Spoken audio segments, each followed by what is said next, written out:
even before a game kicked off Saturday. It was huge news day in college football. After UCLA announced it hired Chip Kelly to coach the Bruins and Nebraska fired Mike Riley, the rivalry games began. As the day drew to an end, Auburn had once again given the college football playoff race a seismic shake. Thoughts, takedowns, and takeaways from the 13th week of the season. There are only 2 undefeated teams left, and neither is Alabama. Point 1. A college football playoff without no 1 Alabama? Very possible, even likely. At 11-1 and with no chance to win a conference championship after losing to no 6 Auburn, Alabama is going to need help to make it 4 straight playoff appearances.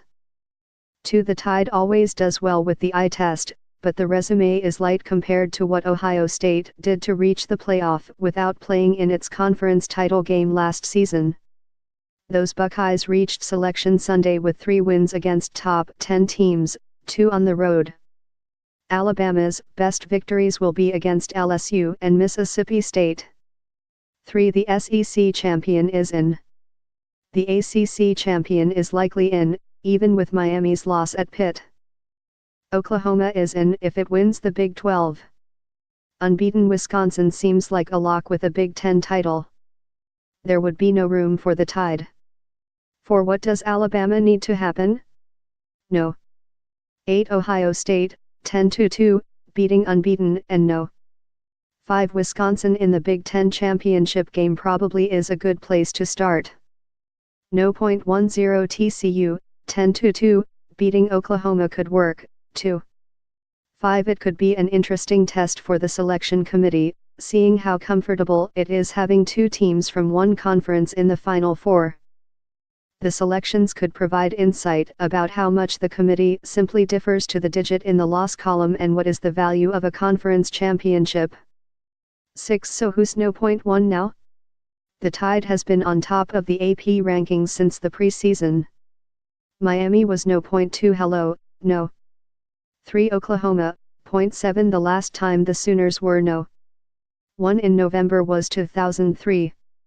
8. The winner of the Iron Bowl might have been no. 7. Georgia. The Tide and Tigers pounded each other and Auburn running back Kerryon Johnson left the game early with what coach Gus Malzahn said was a shoulder issue. 9. The Bulldogs easily took care of business against Georgia Tech and will show up at Mercedes Stadium, the fresher team, looking to avenge its only loss of the season. 10. Most impressive thing about Auburn's second victory in 3 weeks against the team holding the CFP no. 1 ranking, nothing fluky about it. The Tigers clearly outplayed the Tide, a rarity in the Nick Saban era. 11. So far the Jim Harbaugh era at Michigan has been far more interesting in the off-season than it has from September to January. 12. Harbaugh is now 0-3 against Ohio State, and surely there are some Wolverines fans losing patience. Though probably just some. The program is in far better shape than it has been since the 1990s. 13. Michigan's 8-4 record this season is not shocking, but still pretty empty, with no victories against winning teams. Next season Harbaugh returns a mountain of talent and it will be on him to develop Brandon Peters or Dylan McCaffrey into a top-tier quarterback. No more excuses.